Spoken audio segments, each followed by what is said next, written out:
Hello everybody, welcome back for another video. Hope you're all doing well and that you're all having a great day. Welcome back to a weekly version of News I Missed, where I go over news I missed, because there's always a lot of things happening in the cryptocurrency space, so I bring them here to you in these videos to just let you know exactly how weird the cryptocurrency news can be. And without further ado, let's jump right into it. CEO and founder of hedge fund 3 Arrows Capital. His name is Su, that is ZHUSU, tweeted that he has abandoned Ethereum despite supporting it in the past before making a U-turn on the statement. In a 21st of November thread, Su claimed that Ethereum's culture suffers massively from founder's dilemma, and that everyone is already far too rich to remember what they originally set out to do. He said, yes, I have abandoned Ethereum despite supporting it in the past. Yes, Ethereum has abandoned its users despite supporting them in the past. The idea of sitting around... Oh, no, I can't read that on TV. Sitting around playing games while the burn... I can't... Okay, anyway. The point is he doesn't like Ethereum. He has since backtracked on the statement, although the original tweet has not been removed at the time of writing. In a follow-up tweet, around 5 hours later, he called on his followers to work towards the same goal, claiming, I love Ethereum and what it stands for. And yet another tweet, about 7 hours after posting the follow-up, he apologized and clarified. I'm pretty sure he was just tired. It sounds like he was cranky or grumpy or something. He clarified that he wanted to soften his original statement, which was written in the heat of the moment, and that abandon is the wrong word. So for some reason, this was super popular news. I guess there's a lot to unpack here. Why should we care that he has abandoned Ethereum? Do you care if I abandon Ethereum? Why is there always some type of news? There was news over the weekend as well, and I made sure not to cover it. It was about a woman. You've seen her on TV. This is a real big giveaway. She tried to become president, that she said something negative about Bitcoin. And I was like, oh, cool. And shrugged my shoulders and walked away. Why? Because she's not in the cryptocurrency space. She doesn't, like, nothing that she says about anything actually matters in the long run. I don't care who you are talking about the cryptocurrency space. What matters is the actual movement of the market. I hope, and I know a lot of you read that news and fell for it. That news was meant to make you angry, and you jumped right into the pool. It's like when Warren Buffett still says all these things. So does Jamie Dimon about like how bad the crypto. I don't care what these people say about the market. Like, anyway, so for some reason this was major crazy news. How dare he say something about? He's partially right. I've said that before about many other coins. Like, the original idea of these coins is no longer there. Like, the original white papers, like, of what they actually stood for is not there. Bitcoin's not meant to be gathered and hoarded by billionaires or by banks. It's meant to completely make a new system so that we don't have to rely on those old things anymore. But, money makes it into the market. People forget about the past. That old story. So, sure, let him say whatever he wants to say because that's his prerogative. Is that a song? Yes, it is. Anyway, so that's the CEO fund hedge raiser 3 Arrow Capital that he doesn't. Sure, I'm sure he likes some other chain, and I hope that chain also does well. Alrighty, let's move on. I think we're in the twilight zone, but I'm not really sure yet. But alas, here we are. Just hours after managing to secure a partnership with one of India's biggest professional clubs, is this Floki? Is this Floki? I've seen people tell me to say it in different ways. I'm going to say Floki. The Floki Inu team announced that it had managed to get a similar deal done in Spain. The idea of creating this cryptocurrency happened on the 25th of June after Elon Musk graced us with his words on Twitter by saying that he had named his dog Floki. And therefore, there had to be a new coin after it, right? Because that's just logic. We all needed that coin. Cádiz Club de Fútbol, or Cádiz CF, is a Spanish professional football club based in Cádiz, Andalusia. Anyway, it was founded in 1910. It competes in La Liga, holding home games at Nuevo Mirandilla with a seating capacity of... Why do we need to know all of... Do you need to know how much their stadium holds? Here's the announcement from after the partnership. The Floki team also pointed out that La Liga is the third biggest professional football league in the world with a cumulative audience of 2.8 global viewers during its peak season. And here's what they just said again right there. Then, earlier today, they said that the Floki brand would appear on the left sleeve of the uniform of players and that the Floki fans would see the brand logo for their favorite cryptocurrency on these uniforms if they watched the game against Madrid. The cryptocurrency space is quite interesting. It's a really weird mix of like, that's amazing, and like, how did that happen in the first place? This coin is only like a couple of months old. How did they, now hear me out, how did they manage to secure something so big? And don't even tell me that it's the community, they're amazing, it's just really... I wonder, it's always something behind the scenes. It's nothing as simple as this coin that's 4.5 months old walked into a room with these people and was like, hey, you're going to put us on your left sleeve. And they're like, okay, cool. Don't stick your adorable Shiba Inu on us. I always wonder like what it actually is. Like, why not Dogecoin? Like Dogecoin is the king of the meme coins.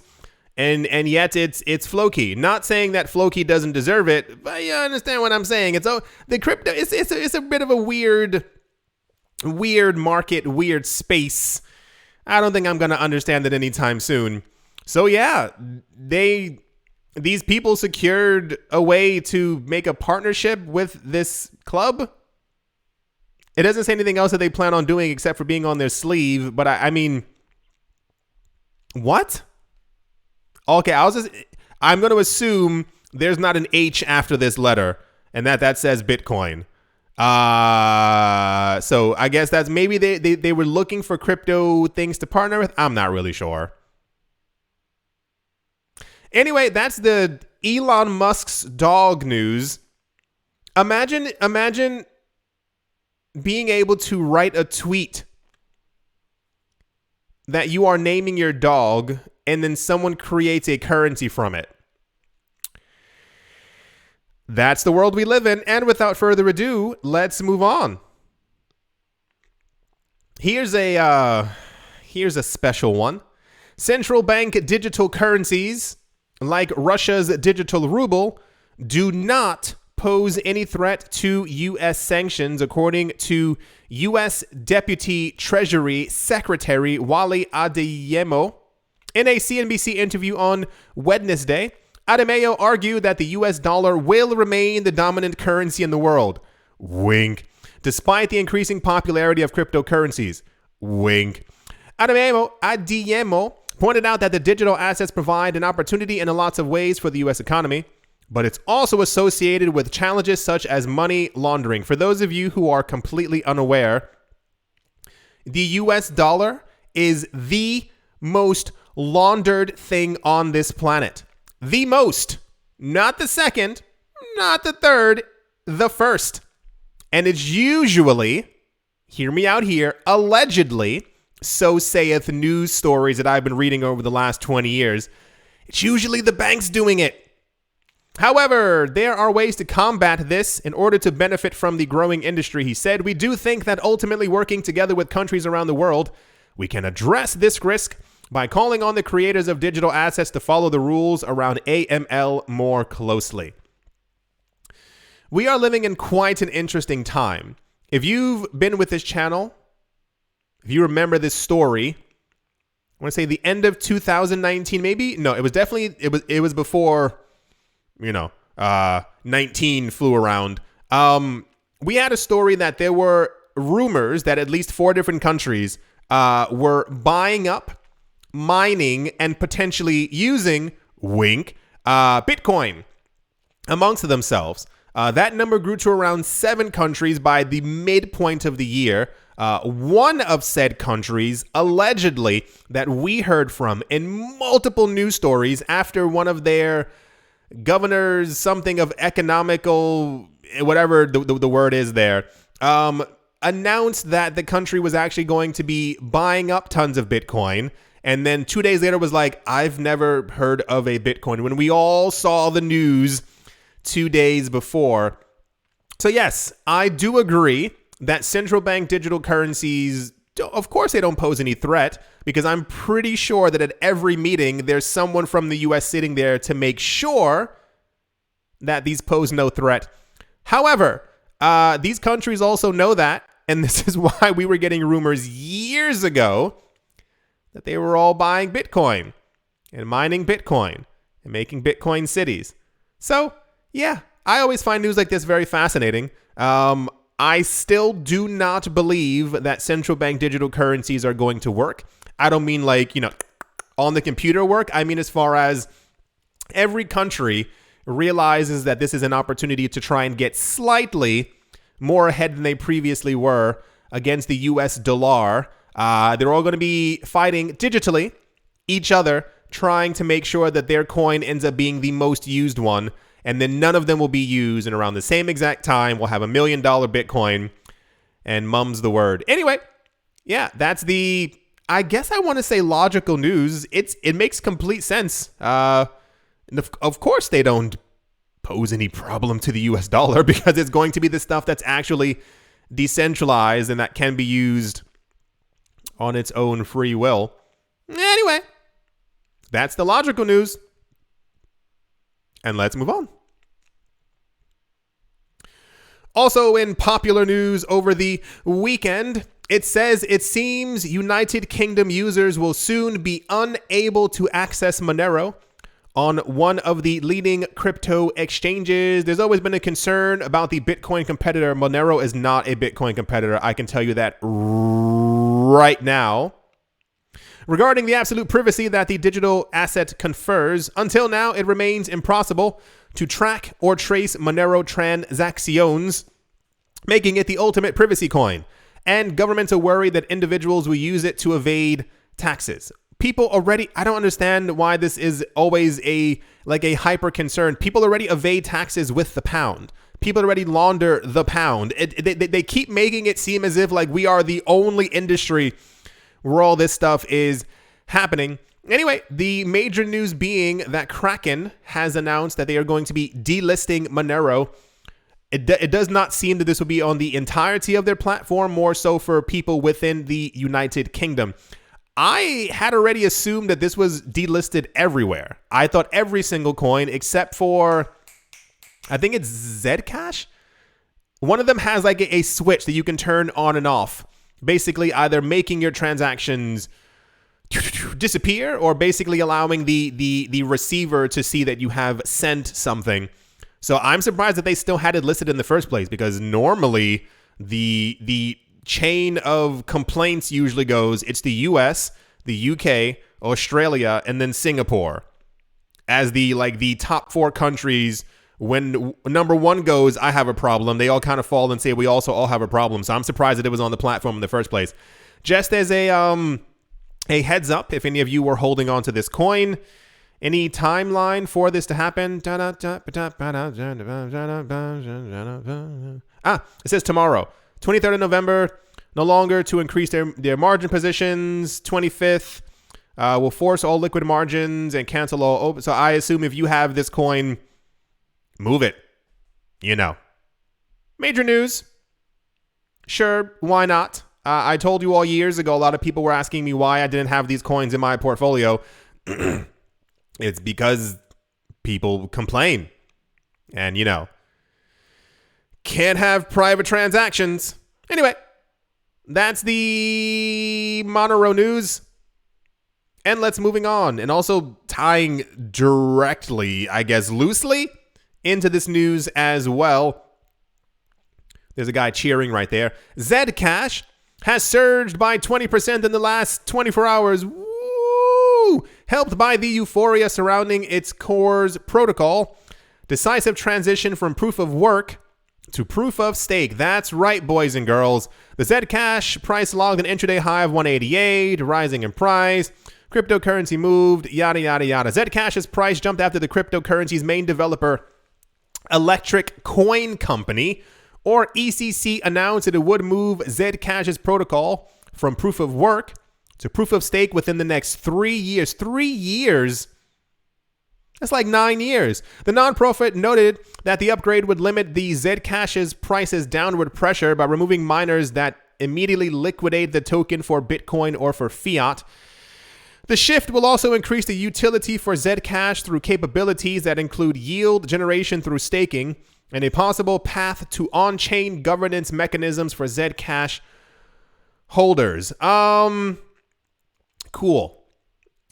You want my opinion? No, you can tell me. I don't have to say it. This is being done because not many people talk about Zcash anymore. I'm not in like the Zcash, talk about rooms. Like I am not part of the Electric Coin Company. But this is a trend that we've seen over the course of this entire year. This is not the first coin to say, hey, we care about green stuff, and therefore we're also going to move to proof of stake as well. It's done as like a huge marketing gimmick. It lets people know, or investors know, hey, we plan on being around for even longer because this discussion of your protocol is taking up too much electricity will continue. And therefore, if we move to proof of stake or announce it in the next 15 years, we'll move to proof of stake. It shows that we have initiative and we plan on being here for the next generation, etc., etc. Not that I'm knocking it, but it's more of a just understand what the underlying thing is. A lot of these protocols were started with a certain purpose and a certain idea. And it keeps changing more and more when other coins also change. Kind of in the similar way, remember like all the coins were like, hey, there's NFTs on top of Ethereum. Hey, we can do the exact same thing. And then this coin has, we even got to the point where we were talking about Ripple having NFTs. Same exact thing happened with ICOs. Every single platform on the planet wanted ICOs and security token offerings on their chains back in 2017 and 2018. You hear nothing about that anymore. Zero. It's not even a discussion. So I assume a lot of these protocols, not saying it's going to be Zcash, I assume a lot of these protocols, by the time we get to around, let's say 2023, 2024, any discussion of an actual move to proof of stake will no longer be in the cards. It'll have disappeared, at least following trends over the last, 12 years. That seems to be what's going to happen. So yeah, Zcash is moving to proof of stake. I hope it works out for them. I hope a lot of the original holders of the coin benefit greatly. I hope that it actually only takes 3 years and is not a hard 3 years, which is usually 5 years in the cryptocurrency space. I assume there will be hiccups, as there always are. I just hope that, Oh, wait. Yeah, see, it wasn't just me. Anyway, yeah, see, it's just complete logic that this keeps happening over and over. I wonder what next year is going to be. Here's what I'm saying. It'll be some new 3-letter word. It's always a 3-letter word. Every year, there's always some new 3-letter something that ends up taking over the space, and that's gonna kind of be the topic of discussion. Anyway, that's the Zcash news, and this guy's really happy holding his bundle of cash in his hand. All right, let's move on. And to finish things off, Overseas Chinese Banking Corporation, or OCBC Bank, could soon become a new entry in the cryptocurrency industry, according to a recent revelation by its CEO, Helen Wang. Yeah, okay, I got it right. Speaking on Friday in an interview with Bloomberg, Wang disclosed that the bank was closely studying cryptocurrencies. Wink. She noted that although they were not in a hurry, wink, to accommodate digital currencies, it was a new area that could no longer be ignored. Surprising. When queried about the bank's intention to offer crypto services like its rivals, she replied, We are looking at it, and seriously, there's some work to be done in the bank. That's a weird sentence. Wong further said the decision to give crypto a try was in response to the growing demand for crypto services by customers. The bank would, however, take cautionary and due diligence measures as part of its fiduciary duty of care to clients before giving a clear direction. And I always love when they say things like this as well. Like, we're going to make sure that we go slow. Due diligence. Imagine if they're going to be like, we're going to do this crap tomorrow. We're going to integrate it. We have no idea what we're doing. Like, I would love one day if they simply, were like, we're not going to be cautious. It's not going to take years. We're doing this tomorrow. No idea what a Bitcoin is, but I'm going to buy some. Of course they can't. So they always have to make it seem as professional as possible. But I would love just once if somebody, they said, if you say we are looking at it, it is very much in addressing customer needs, but safely. We want to help them to recognize the investment and how that means. That means not only are they already into Bitcoin, they're trying to figure out a way to market it to their customers who have not already come to them with this idea. This is not the first gigantic bank. Listen, we've had other banks before in the past, you remember, who have been like, yeah, we've had a lot of, a few customers have come to us asking if we can custody those coins. And I'm like, in order for a bank to want to add anything new, that means some really rich people were like, hey, I got about $12 billion that I don't want to move anywhere else. I want to have it with you. It's all in Bitcoin and Ethereum and something called ZERP. And please, can you hold it for me? And they were like, we'll be right back with you in about 4.5 seconds. So I guess the news is I have no idea how large. It says Singapore's second largest bank. Okay, cool. Wonderful. Logical. Any bank who is not trying to get into this space, we're not going to hear from them in about 10 years. They simply will not be a thing. This goes back to the Visa and MasterCard thing. Do you think that Visa and MasterCard actually care about what their customers are doing? No. It's about what they're spending and how much money there is to be made, because these are businesses. Anyway, can't wait to see. I give it by June. They're going to start announcing that it's now open, but for institutional investors, just for very, very, very, very, very, very, very rich people on the platform.